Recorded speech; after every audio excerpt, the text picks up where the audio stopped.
Hello and welcome. You are watching Newswire. I'm Jawad Tehami. The coronavirus pandemic is wreaking havoc across the globe, leaving impact on almost every walk of human life. As of today, the total number of infections owing to COVID-19 has risen to over 723,000, with over 34,000 deaths. After China, Italy, Spain, Iran, and the US are the worst hit by the pandemic. Amid the pandemic, over 3 billion people in different parts of the world are in lockdowns as the governments battle to contain the spread of the disease. This has set a huge blow to the global economy as well. IMF chief Kristalina Georgieva has warned that the pandemic has driven the global economy into downturn that will require massive funding to help developing nations. To talk more about this, we are joined today in Newswire by Mr. Einar Tangen, economist from Beijing, Professor Steve Keen, and economist joining us from Thailand. Thank you very much, both of you gentlemen, for taking time out for Newswire. I will start the discussion with you, Mr. Tangen. For our viewers, I would just start from the very basics. What areas do you see are the most affected? Of course, the human force is directly being affected by COVID-19 pandemic. What other areas which are being directly affected by this pandemic, which are making the global economy go in a downturn directly? Keep in mind that we have three different forces at work. One is COVID-19, which has the health issues and also the economic follow-on. And then you have the looming recession that's been due for quite some time, which is going to follow that. And on top of that, you have the destabilization being caused by these oil price wars, particularly between Saudi Arabia and Russia. So going back to COVID-19, the issue here is that it's all about demand. With people unemployed, with streets, cities shut down, people are not buying anything. Now, it depends. In developed countries, 80% of everything that's bought, the entire economy, is based on choice. They're not necessities. These are, upgrades to things that you want, whether it's an iPhone or a car or a better shirt. That is not happening now. So retail, restaurants, anything to do with entertainment is all shut down. This has a kind of, reverse, a terrible, cycle, downward spiral that happens because the less money that's in the system, the less people who are employed in order to make things because the demand has gone away. So countries are struggling with how to put money back into the system, but it's really, at this point, a demand system. The difficulty, though, is that the things that you do now to help with the COVID-19 economics situation are actually working against what you probably need to do for this recession that is looming. So a little bit of this will hurt.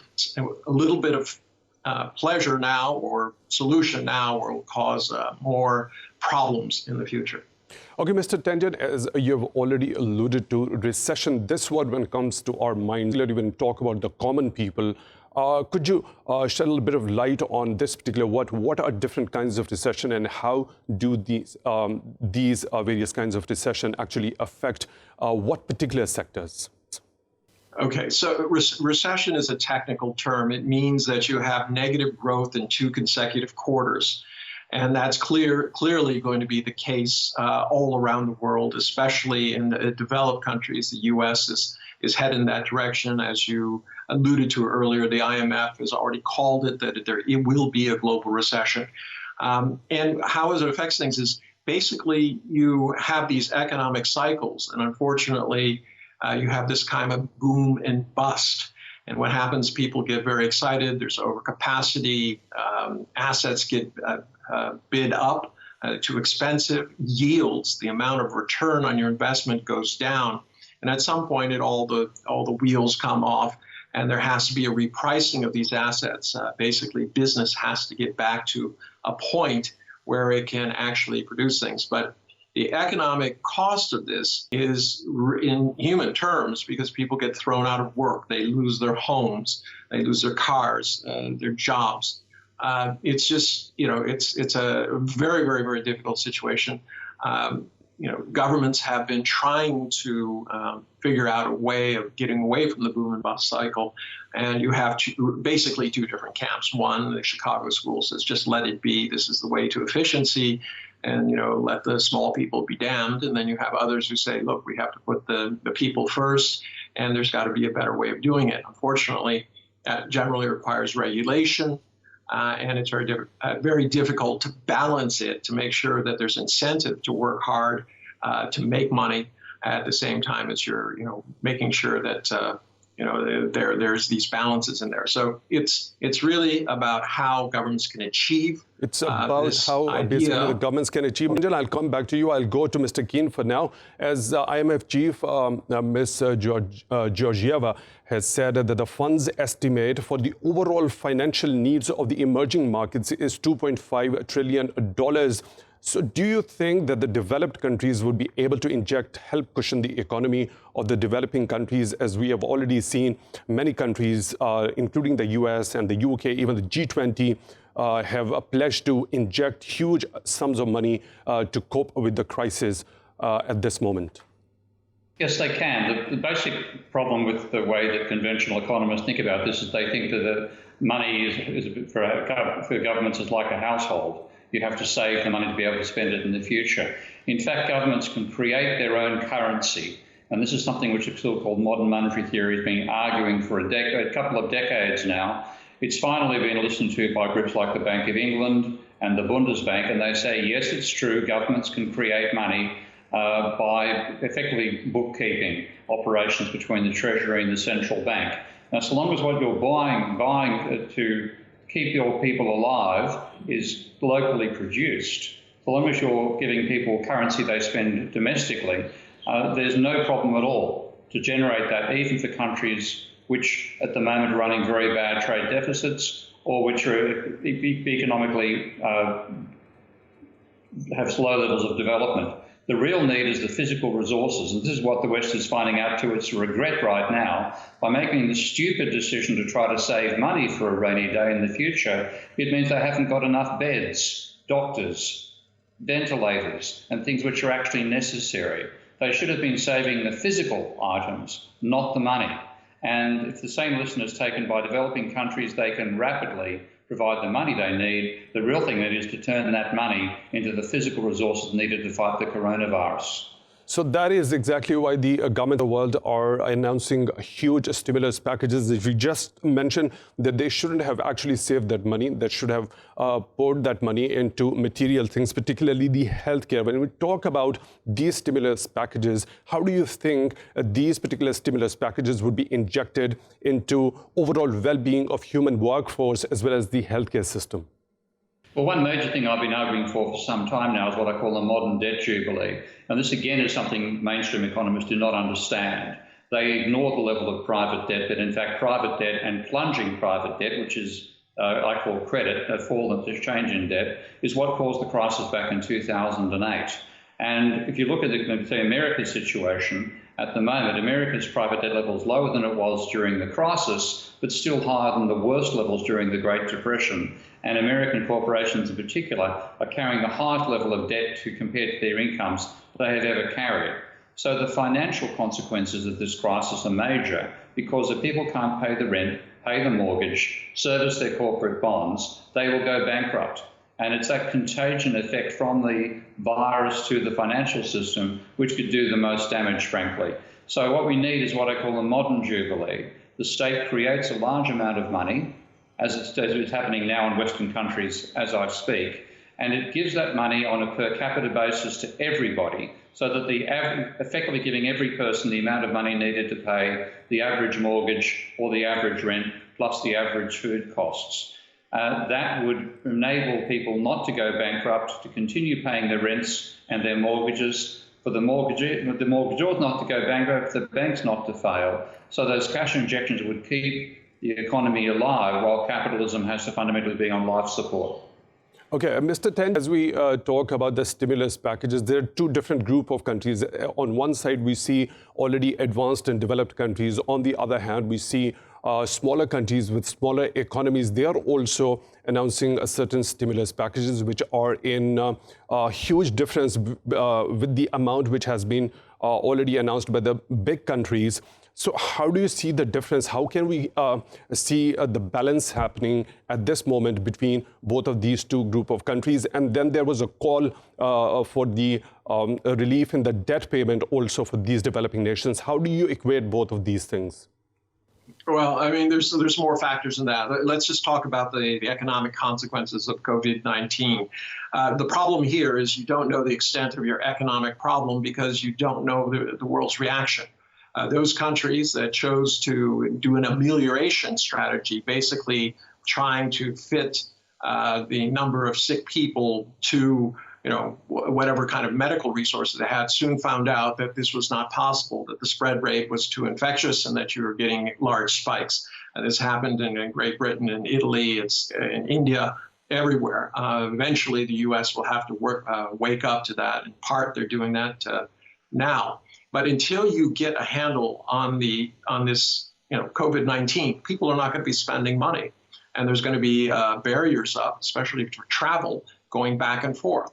So right now, the U.S. has passed $2.2 trillion. That sounds like a lot of money. It is, but it's only good for about 2 months. So, yeah, I do agree that some helicopter money is probably necessary, but you have to worry about inflation, adding more debt to an exacerbated debt bomb. And what happens afterwards? It has to be somewhat limited. I would be more in favor of stopping the economic clock and saying, as they've done here in China and other places, is said, listen, your loan is going to be extended for 3 months, but for these 3 months, you don't have to pay anything. If you could do that for rents and everything across the board, but just tack it on to the back end of whatever the agreement is, this would allow people that period of time to kind of recover at the same time as that they're receiving cash stimulus. That's absolutely necessary. I agree with my colleague in order to restore confidence and to actually put money in. This is like a pump. Can't start the pump unless you pour a little water in it to get that suction going and make sure it works.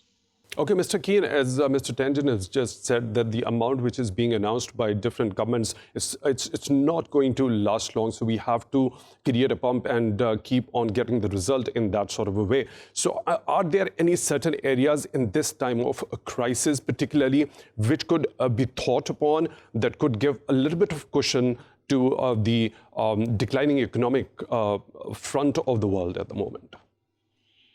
Well, I think you simply have to enable the financial system not to collapse as a consequence of the virus. And that means, as we've both said, that you have to provide cash flows now so people can service their debts, or you have to give debt holidays, which don't themselves compromise the integrity of the organisations giving those holidays. I'll add, by the way, that the reason we had the crisis was too much private debt in the first place.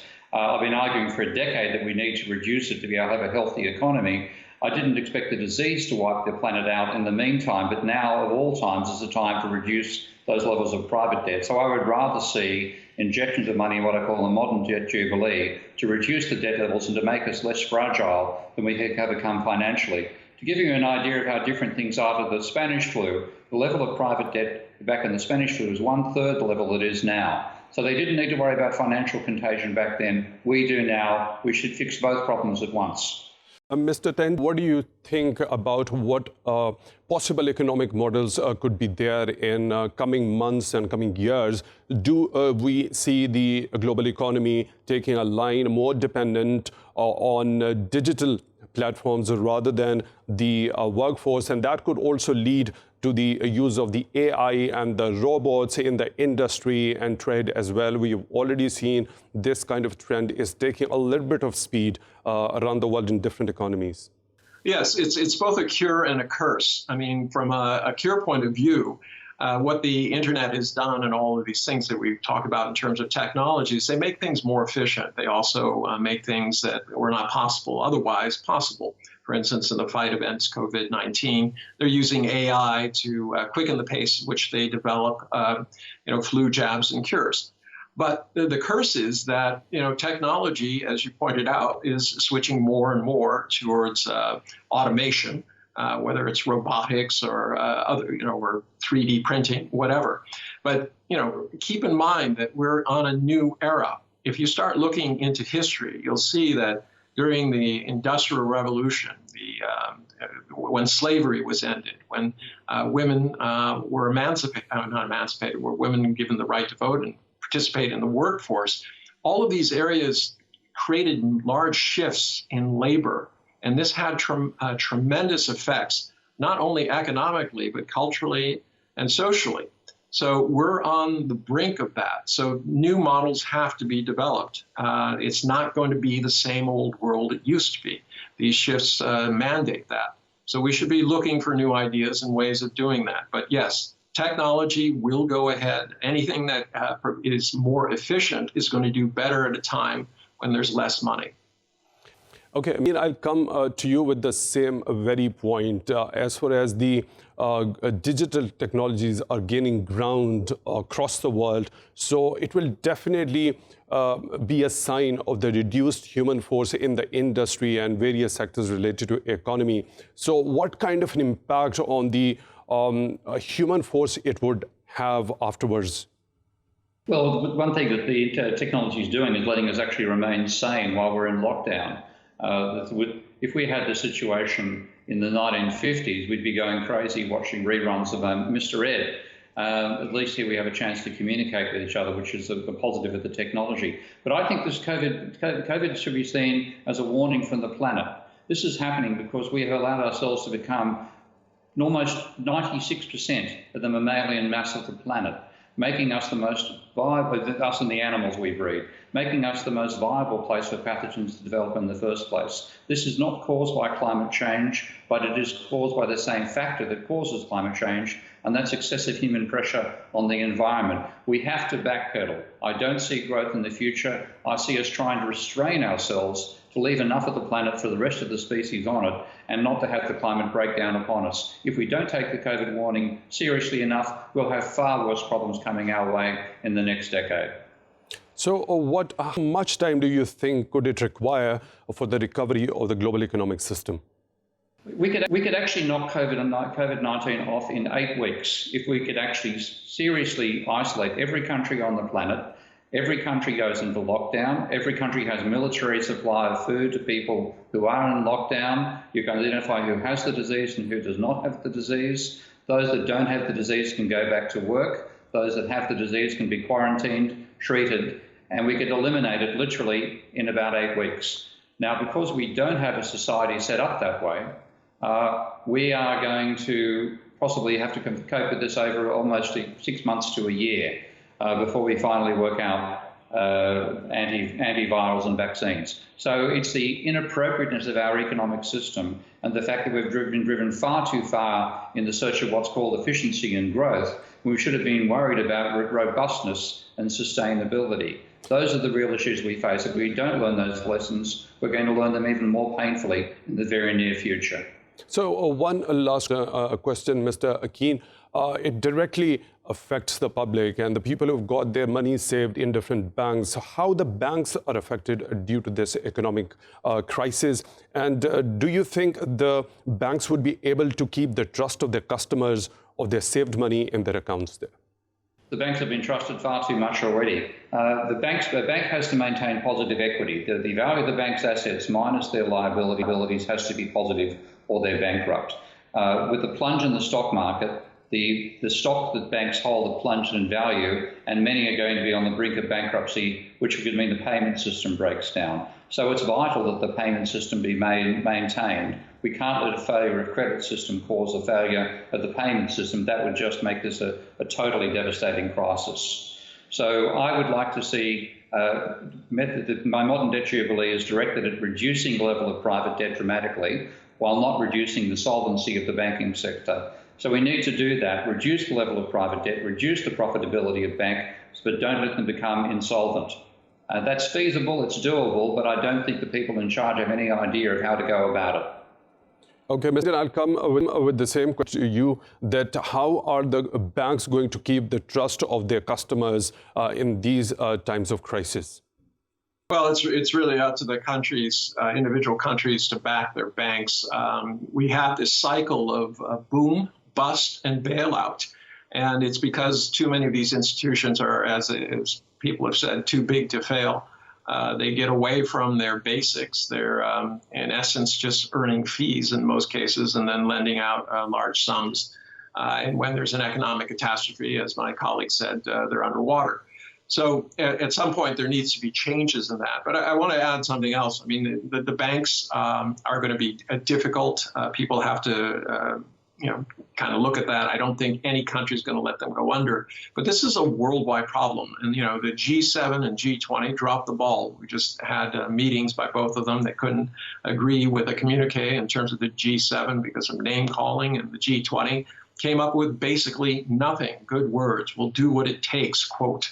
But they didn't do what they did in 2009 when they mapped out a complete plan. And without a complete health and economic plan, we're destined to have something that goes on for at least 2 years. Okay, without any complete plan or comprehensive plan and without any attention to healthcare, it might linger on for at least 2 more years. Mr. Einar Tangen, economist joining us from Beijing, and Mr. Professor Steve Kin, economist joining us from Thailand. Both of you gentlemen, thank you very much for joining into Newswire today. And that brings us to the end of the first part of the show. After we return, we'll talk about the Taliban and the Afghan government. They are jumping from one position to the other, and the peace process is being delayed. We'll talk about it right after a short break. Stay tuned.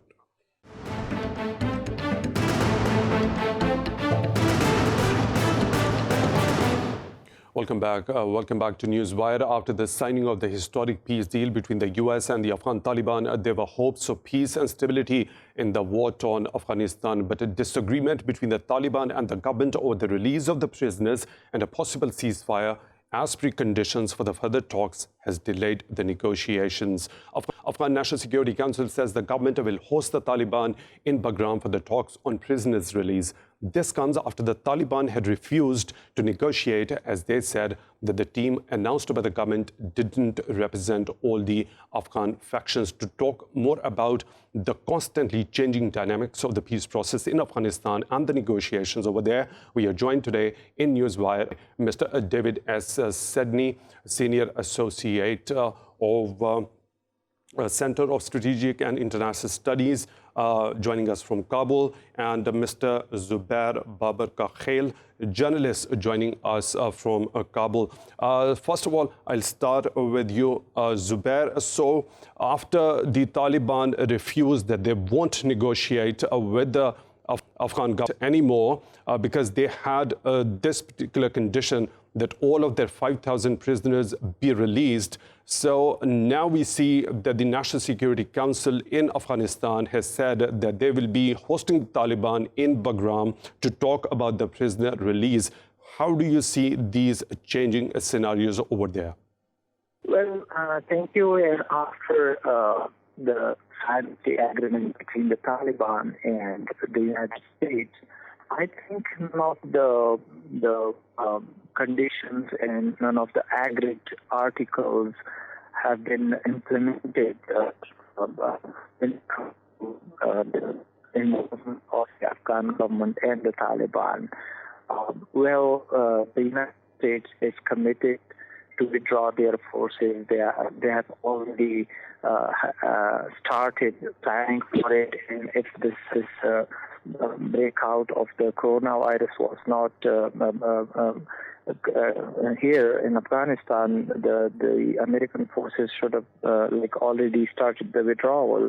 But the main thing was of the 5,000 Taliban forces fighters by 10th of March, and also the release of 1,000 Afghan security forces by the Taliban, which didn't come by 10th of March. And after that, I think both of the sides are trying to sabotage this process, because from one side, the government was making excuse that they cannot release 5,000 fighters how the Taliban demanded.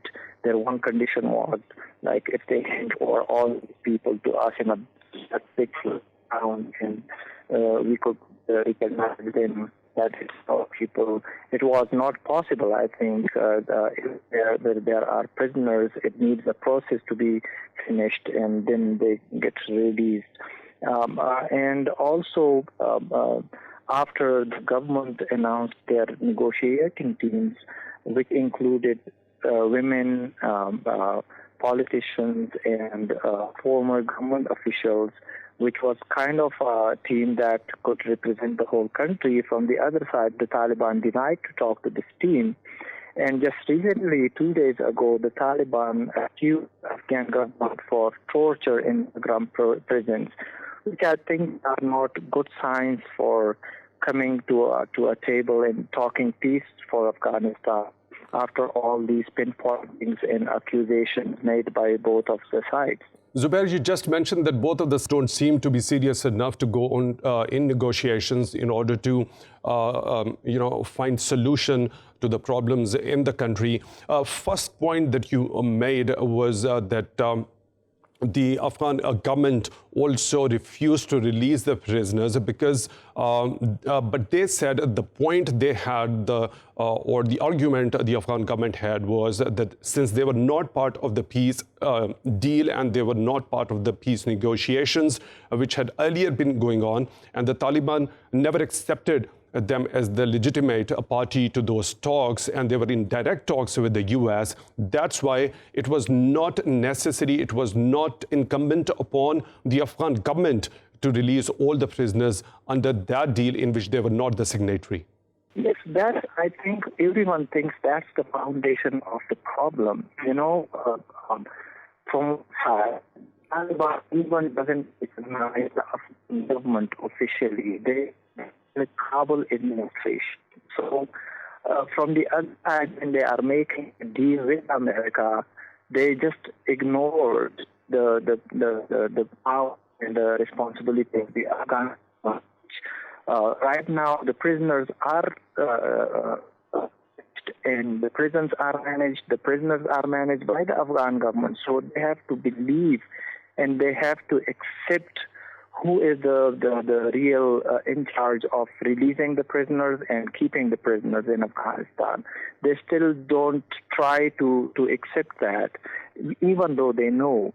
And from the other side, the Afghan government excuse was, I think, the right way to do that, because they said, Ashraf Ghani announced that we are not part of the deal, but because of the pressures by the American officials, they still want to do it, but they want to do it in a way that the Taliban should try to, while releasing the prisoners, the Taliban should try to rethink about their stance about the Afghan government by not calling them a Kabul administration, but a government, and they should come forward to talk to a government, not an administration.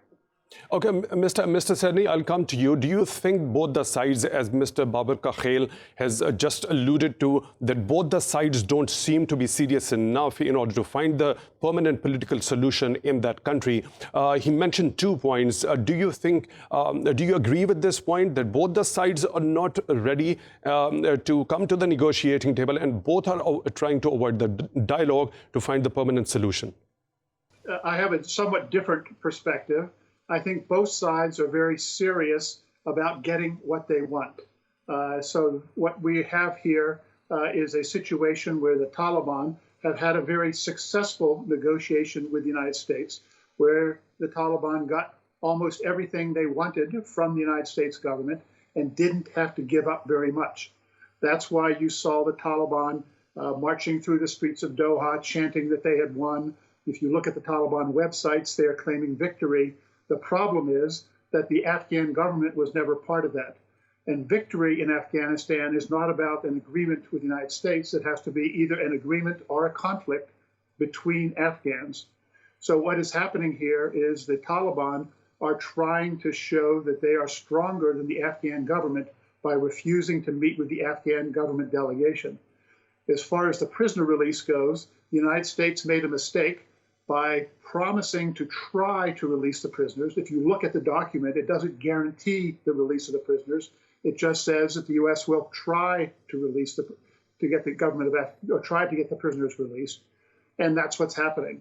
So, but the Taliban insists that there was a precondition for the intra-Afghan talks. However, the Afghan government spokesperson says that the prisoner release has technical and legal issues, and it could start only once the intra-Afghan talks start. So what the point that you've just made is that it was not a guarantee in the document, the peace deal signed between the US and the Taliban. But on the other side, Taliban insists that the 5,000 prisoner release was a precondition for the intra-Afghan talks.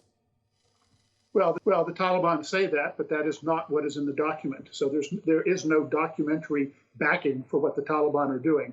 The Taliban are seeking to gain advantage in advance of whatever negotiations there are. And there is a real open question as to whether the Taliban want peace. It's very clear the Afghan government and the Afghan people, the 85% of the Afghan people who do not support the Taliban want peace. But whether the Taliban are ready for peace is yet to be proven. If the Taliban continue to refuse to meet with the Afghan government named delegation, or if the Taliban insist on 5,000 prisoners being released, then that will show the Taliban don't really want peace. They're just seeking a victory in another way. That is the real question, not whether the Afghan government is serious. They're serious. The question is the Taliban, are they serious? Is the Taliban in a position now where they realize they have to have actual negotiations, or do the Taliban think they are going to get a surrender from the Afghan government and allow the so-called Islamic Emirate to come back? That is what the open question is. Nobody seems to know the answer to that, whether the Taliban really want peace.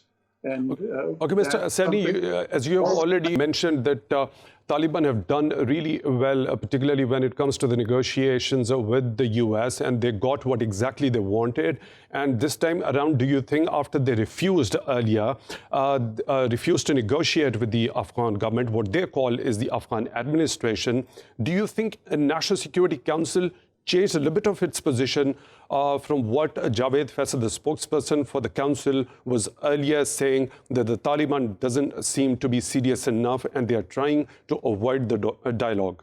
No, I don't see any change in the Taliban position at all. The Afghan government, in terms of the negotiations, there are two separate things here: the discussions about the prisoners and the negotiations on a peace agreement.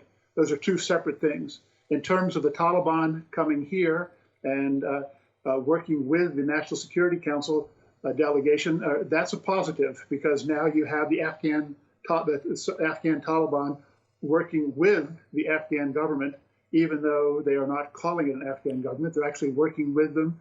The discussions that they've had via Skype were, I understand, generally positive, that have led to this plan for the visit by the Taliban. But that is really entirely separate in terms of function and form from the discussions on peace that will be held by the 21-person Afghan government delegation that so far the Taliban are trying to avoid. But of course, there's another issue here which we have not discussed, which is the political crisis here in Afghanistan.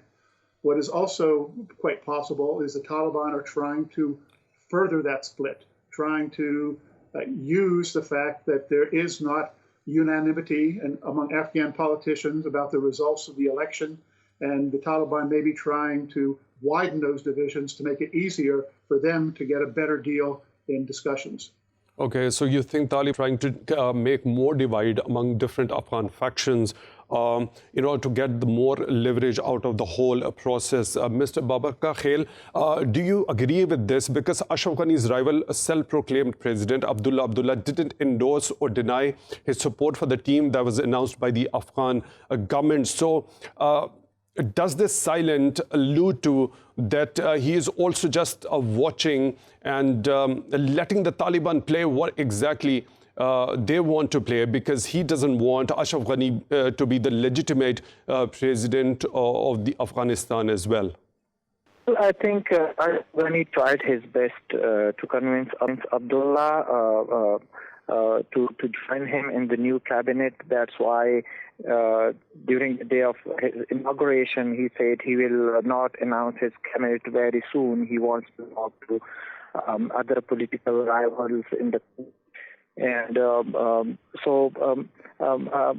the other side, the respected political figures in Kabul, they are trying to convince Dr. Abdullah to endorse the government of Ashraf Ghani as well as the new team for the negotiations. That way, I think the team for negotiations will be more respected and more their decisions will be more effective.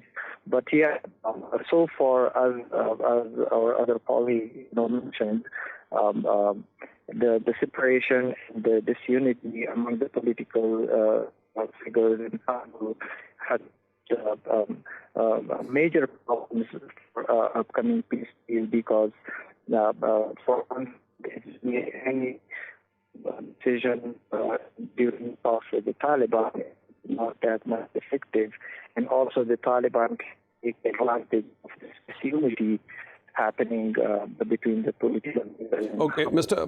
Babarkakhail, I'll come to you with this particular point. Mr. Sedney, amid the coronavirus pandemic that has wreaked havoc across the globe, we've seen that U.S. Secretary of State Mike Pompeo cutting down $1 billion aid to Afghanistan. In these times of crisis, how do you see it is going to have an impact when more resources are required to fight this pandemic, not only this pandemic, but also to, speed up the peace process over there? Secretary Pompeo's statement, he certainly made it clear that could be restored if there was unity among the government officials, political officials here in Kabul. And as the other guest just said, there are discussions going on right now to that end. So there's no, that cut in assistance may not happen. And even if it does happen, it will only happen in something that makes a difference 6 months, 1 year, 2 years from now. Just given the way that aid flows, it won't be cut off of anything that makes a difference in the near term. In the near term, the U.S. has pledged additional money to help the Afghan government with the coronavirus. And so I think on that standpoint, the Afghan government will not be damaged in the immediate days from that cut. In the longer term, if it were to stay in place, of course, it would have a major impact on the Afghan government and on the Afghan economy. So, Mr. Sedney, very quickly, do you think this pandemic issue, the peace process slowing down or speeding up owing to this pandemic issue there? Well, right now, it's the peace process is being heavily damaged, not by the COVID, not by the coronavirus, but by the fact that Taliban continue to carry out very severe attacks throughout Afghanistan on Afghan soldiers and civilians. That is making the likelihood of peace go further away. Mr. Sedney, you're of the view the whole entire peace process is not being slowed down just because of the COVID-19 pandemic, but also due to the inflexibility of the Taliban group in Afghanistan. That brings us to the end of the Newswire today. Mr. David Sedney, Senior Associate, Center for Strategic and International Studies, joined us from Kabul, and Mr. Zubair Babarkakhail, a journalist, joining us from Kabul as well. Thank you very much for your time at Indus News today. We'll be back with the next episode tomorrow with more in-depth analysis at Newswire. Till then, it's goodbye and stay tuned to Indus News.